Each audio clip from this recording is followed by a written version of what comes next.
ഇറാനുമായുള്ള യുദ്ധം അവസാനിപ്പിക്കുന്നതിനായി കരാറിലെത്താൻ താൻ നിലവിൽ തയ്യാറല്ലെന്ന് അമേരിക്കൻ പ്രസിഡന്റ് ഡൊണാൾഡ് ട്രംപ്. ശനിയാഴ്ചയാണ് അദ്ദേഹം ഇക്കാര്യം തുറന്നു പറഞ്ഞത്. ഇറാൻ ഒരു കരാറിനായി ആഗ്രഹിക്കുന്നുണ്ടെങ്കിലും നിലവിലെ നിബന്ധനകൾ തൃപ്തികരമല്ലെന്നും വളരെ ശക്തമായ വ്യവസ്ഥകൾ ഉണ്ടായാൽ മാത്രമേ ഉടമ്പടി സാധ്യമാകൂ എന്നും അദ്ദേഹം കൂട്ടിച്ചേർത്തു. എന്നാൽ കരാറിലെ നിബന്ധനകൾ എന്തൊക്കെയായിരിക്കണം എന്നതിനെക്കുറിച്ച് കൂടുതൽ വിവരങ്ങൾ വെളിപ്പെടുത്താൻ അദ്ദേഹം തയ്യാറായിട്ടില്ല. ഇറാന്റെ പുതിയ പരമോന്നത നേതാവ് മുജ്തബ ഖമനേയിയുടെ നിലവിലെ അവസ്ഥയെക്കുറിച്ച് ട്രംപ് വലിയ സംശയങ്ങൾ ഉന്നയിച്ചു. അധികാരം ഏറ്റെടുത്ത ശേഷം മുജ്തബ ഇതുവരെ പൊതുവേദിയിൽ പ്രത്യക്ഷപ്പെട്ടിട്ടില്ലെന്ന് ട്രംപ് ചൂണ്ടിക്കാട്ടി. അദ്ദേഹം ജീവിച്ചിരിപ്പുണ്ടോ എന്ന് പോലും തനിക്ക് അറിയില്ലെന്നും ഖമനേയിയുടെ മരണത്തെക്കുറിച്ച് പുറത്തുവരുന്നത് വെറും കിംവദന്തികളാണോ എന്ന് വ്യക്തമല്ലെന്നും അദ്ദേഹം പറഞ്ഞു.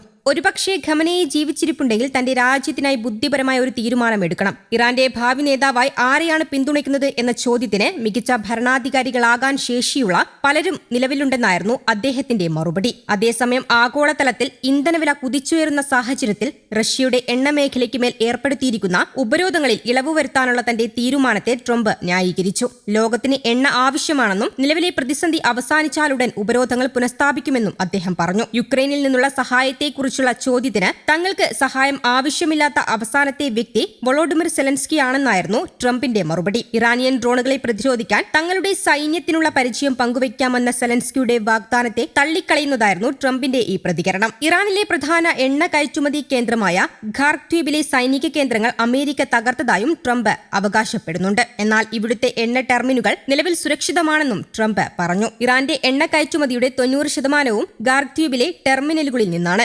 ഹോർമൂസിലൂടെയുള്ള കപ്പൽ സഞ്ചാരം തടഞ്ഞാൽ ഖാർഗിലെ എണ്ണ ടെർമിനുകൾ ആക്രമിക്കാൻ മടിക്കില്ല. ഇറാനിൽ ഭരണമാറ്റത്തിന് വെല്ലുവിളികൾ ഉണ്ടെന്നും ട്രംപ് പറഞ്ഞു. അതേസമയം സംഘർഷം തുടരുന്ന പശ്ചാത്തലത്തിൽ അമേരിക്കൻ മിഡിൽ ഈസ്റ്റിൽ സൈനിക വിന്യാസം ശക്തിപ്പെടുകയാണ്. അമേരിക്കയും ഇറാനും തമ്മിലുള്ള യുദ്ധം 3-ാം ആഴ്ചയിലേക്ക് കടക്കവേ വരും ദിവസങ്ങളിൽ ഇറാനെതിരെ അതിശക്തമായ സൈനിക ആക്രമണങ്ങൾ ഉണ്ടാകുമെന്ന് US പ്രസിഡന്റ് ഡൊണാൾഡ് ട്രംപ് മുന്നറിയിപ്പ് നൽകി. അടുത്ത ആഴ്ച ഇറാനെതിരെ വളരെ കടുത്ത രീതിയിലുള്ള പ്രത്യാക്രമണങ്ങൾ അമേരിക്കൻ സൈന്യം അഴിച്ചുവിടുമെന്ന് ട്രംപ് വെളിപ്പെടുത്തി. ഇറാനിയൻ ലക്ഷ്യങ്ങൾക്കെതിരെയുള്ള സൈനിക നീക്കങ്ങളുടെ പുതിയൊരു ഘട്ടത്തിനാണ് വാഷിംഗ്ടൺ ഇപ്പോൾ തയ്യാറെടുക്കുന്നത്. ഇറാനെ സഹായിക്കുന്നതിൽ റഷ്യൻ പ്രസിഡന്റ് വ്ളാഡിമിർ പുടിന് പങ്കുണ്ടെന്നും ട്രംപ് ആരോപിച്ചു.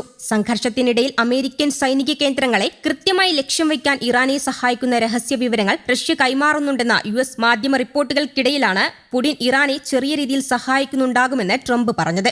ഇറാൻ ഇതുവരെ നേരിട്ടിട്ടില്ലാത്ത ഏറ്റവും വലിയ ബോംബാക്രമണമായിരിക്കും വരാനിരിക്കുന്നതെന്ന് US പ്രതിരോധ സെക്രട്ടറി വ്യക്തമാക്കിയിട്ടുണ്ട്.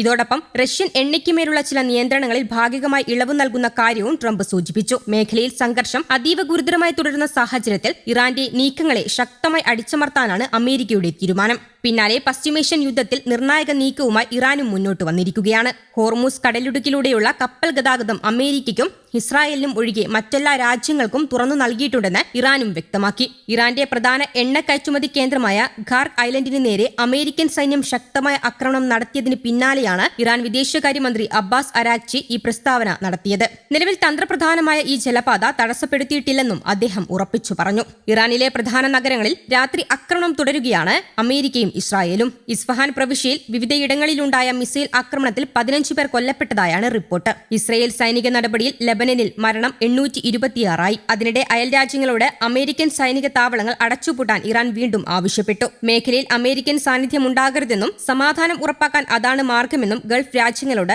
ഇറാൻ വിദേശകാര്യമന്ത്രി പറഞ്ഞു. അതിനിടെ കുവൈത്ത് അന്താരാഷ്ട്ര വിമാനത്താവളത്തിന് നേരെയും ആക്രമണമുണ്ടായി. റഡാർ സംവിധാനം ആക്രമിക്കപ്പെടുകയായിരുന്നു. ഡ്രോണുകൾ അയച്ചാണ് ആക്രമണം ഉണ്ടായിരിക്കുന്നത്. എന്നാൽ ആക്രമണത്തിൽ ആർക്കും പരിക്കില്ലെന്നാണ് വിവരം. സൗദി അൽ ഖർജിൽ ജനങ്ങൾക്ക് ജാഗ്രതാ നിർദ്ദേശം നൽകി. മുന്നറിയിപ്പ് ലഭിച്ചാൽ പുറത്ത് ഇറങ്ങരുതെന്ന് നിർദ്ദേശം നൽകിയിട്ടുണ്ട്. UAE ഫുജൈറ ഓയിൽ ഇൻഡസ്ട്രി സോണിൽ ഒരാൾക്ക് പരിക്കേൽക്കുകയും ചെയ്തു. ജോർദാൻ സ്വദേശിക്കാണ് പരിക്കേറ്റത്. ഇവിടെയുണ്ടായ ഡ്രോൺ ആക്രമണം തടഞ്ഞു. അതേസമയം ഇറാഖിൽ നിന്ന് ഉടൻ പുറത്തുകടക്കാൻ അമേരിക്കൻ പൗരന്മാർക്ക് നിർദ്ദേശവും നൽകിയിട്ടുണ്ട്. ഹോർമൂസ് കടലിടുക്ക് തുറക്കാൻ മറ്റ് രാജ്യങ്ങൾ കൂടി ഇടപെടണമെന്ന് വീണ്ടും ട്രംപ് ആവശ്യപ്പെട്ടു. അതേസമയം ഇറാനുമേലുള്ള യുദ്ധം നീളുമെന്ന് വ്യക്തമാക്കിയിരിക്കുകയാണ് ഇസ്രായേൽ സൈന്യം. ഏപ്രിൽ വരെ ആക്രമണ പദ്ധതി ഉണ്ടെന്നാണ് സൈനിക മേധാവിയും പ്രതികരിക്കുന്നത്. News desk Kerala Kaumudi.